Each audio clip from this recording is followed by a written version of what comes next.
Three things that they really are excited about it, and 3 areas where it hurts. And you kind of want to do a similar thing with clients and coaches. And the cool thing is if you really work on your effective questioning skills and really spend the time with people, you will quickly see the gaps. And so just giving people an opportunity to share, let them talk. I love the ratio 80-20. 20% of the time you talk, 80% of the time you really listen to them.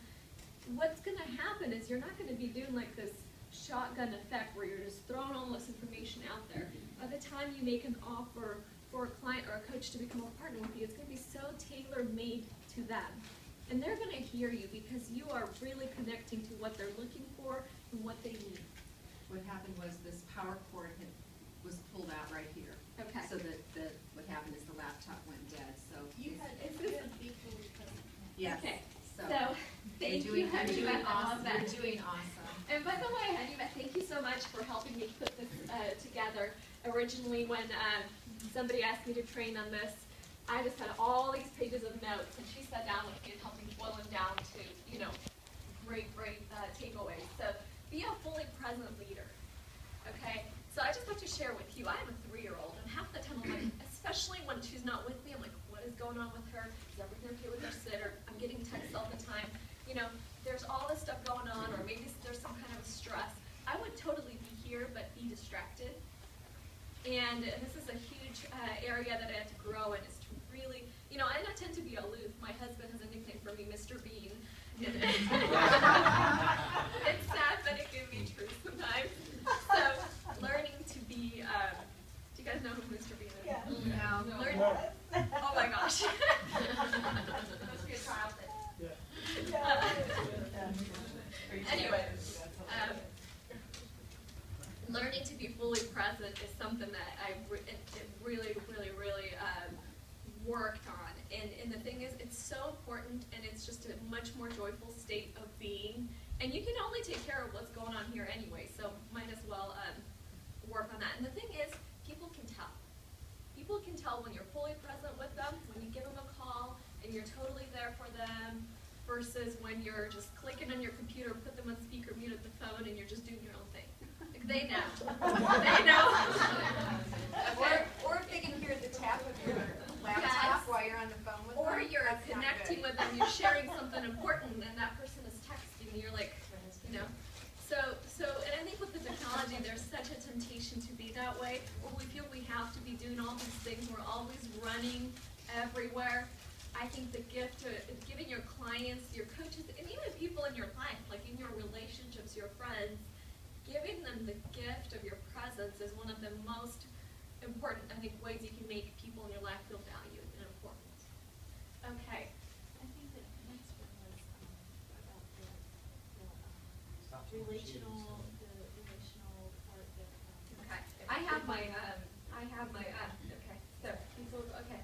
So the next one is really let people be. See, this is why we can never rely on technology. I should have had my iPad. It's right there. It has all this light.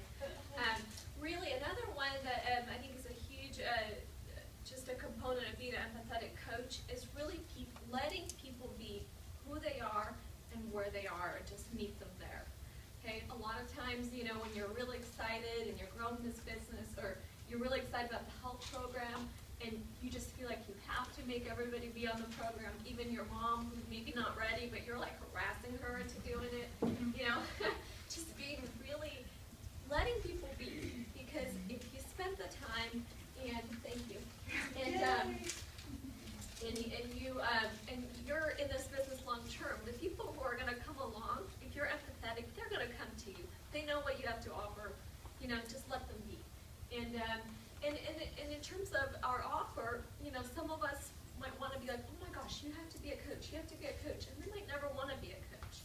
Okay, so really just allowing your business to happen organically. It's not self-sustaining if you do it any other way. Okay, so guide people to what matters most to them. Okay, for me originally it was getting out of my ICU night shift job. For now it's something much different. For somebody it might be just, for Honey Beth it was just to pay for her food. Find what it is for them, and don't try to interject the things, the fabulous things that